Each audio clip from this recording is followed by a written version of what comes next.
Mobile নিয়ে ঘাটাঘাটি করে দেখছি সেই ফ্লাওয়ার শোর ভিডিওটা তোমাদের সাথে শেয়ারই করা হয়নি।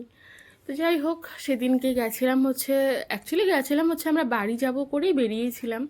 তারপর ভাবলাম রাস্তায় যখন দেখলামই তো একটু ঢুকেই যাই। তাই আমরা আবার খুব তাড়া ছিল, তো আমরা এখানে দেরি করিনি, খুবই তাড়াতাড়ি বেরিয়েছি বিকেলবেলা।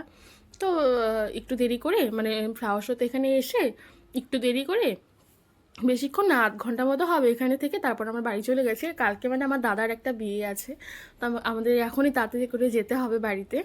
অনেক কিছুর মানে কেনাকাটা আছে বাকি এখনও। তো সমস্ত কিছু করবো বলে তাড়াতাড়ি করে ঘর থেকে বেরিয়েছিলাম। তারপর একটু এদিক ওদিক করে এখানে একটু ঢুকে বেশ সুন্দর সাজিয়েছিল, কিন্তু আমরা সেরকমভাবে এখানে থাকতেও পারিনি।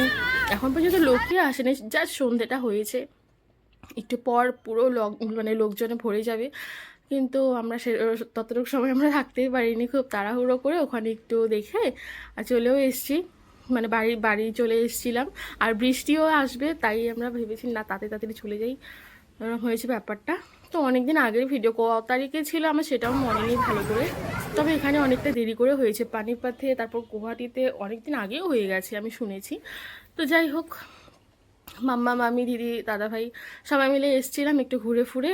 আর মাম্মাম এখানে ভীষণ বায়না করছিল ও ওখান থেকে কিছু কিনবে, তো ওকে সেটা কিনে দেওয়া হয়নি, জন্য আমি এখন একটু ঠিক করছি।